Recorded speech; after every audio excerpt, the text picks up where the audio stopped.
भारत पाकिस्तान के बीच भले समय सीज फायर लागू है, लेकिन प्रधानमंत्री नरेंद्र मोदी पल पल की खबर ले रहे हैं और हर हालात पर बारीकी से नजर बनाए हुए हैं। दिल्ली में बुधवार को प्रधानमंत्री नरेंद्र मोदी की अध्यक्षता में सीसीएस की अहम बैठक हुई। इस बैठक में पीएम मोदी ने देश के रक्षा मंत्री राजनाथ सिंह, गृह मंत्री अमित शाह, वित्त मंत्री और राष्ट्रीय सुरक्षा सलाहकार अजीत डोभाल मौजूद रहे।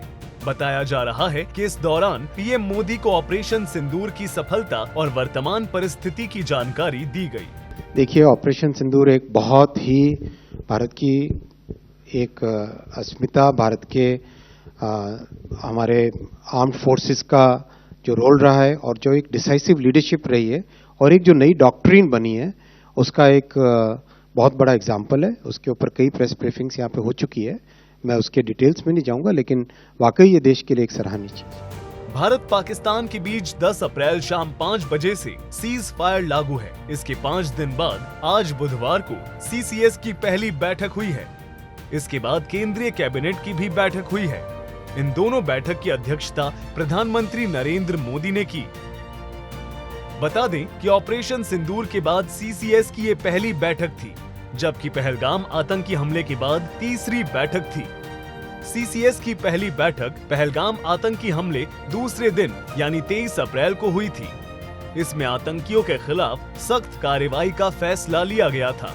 इसके बाद पीएम आवास पर 30 अप्रैल को सीसीएस की दूसरी बैठक हुई थी, जिसमें जम्मू कश्मीर की सुरक्षा स्थिति की समीक्षा की गई। साथ ही सेना को आतंकियों के खिलाफ कार्रवाई के लिए खुली छूट देने का ऐलान किया था। इसके बाद तीनों सेनाओं ने मिलकर 6-7 मई की रात आतंकियों के खिलाफ ऑपरेशन सिंदूर लॉन्च किया था, जिसमें आतंकियों के 9 ठिकानों को नष्ट किया गया था। और अब बुधवार को यानी आज की बैठक में ऑपरेशन सिंदूर के बाद की रणनीति, पहलगाम हमले की जांच की प्रगति और पाकिस्तान के खिलाफ अगली रणनीति पर चर्चा हुई है।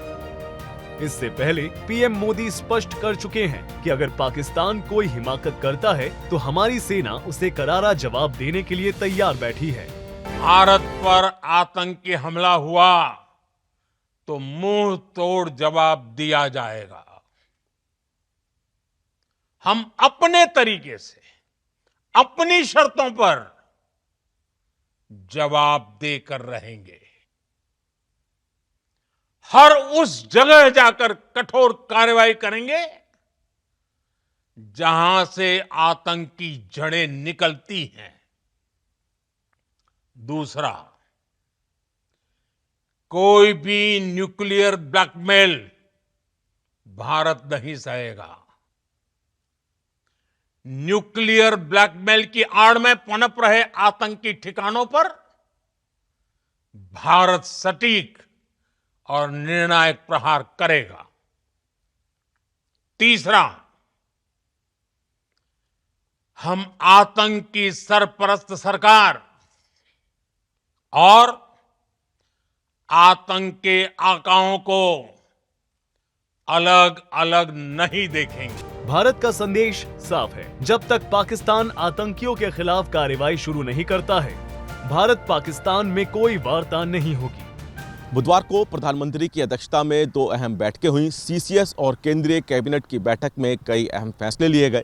सीसीएस की बैठक में पहलगाम आतंकी हमले के बाद ऑपरेशन सिंदूर की सफलता और फिर सीज फायर पर समीक्षा की गई। भारतीय सेना आने वाले दिनों में किस तरह से और ज़्यादा मजबूत होगी, इस पर चर्चा की गई। कैमरामैन प्रदर्शन के साथ दिल्ली से सूर्य समाचार के लिए विनय सिंह।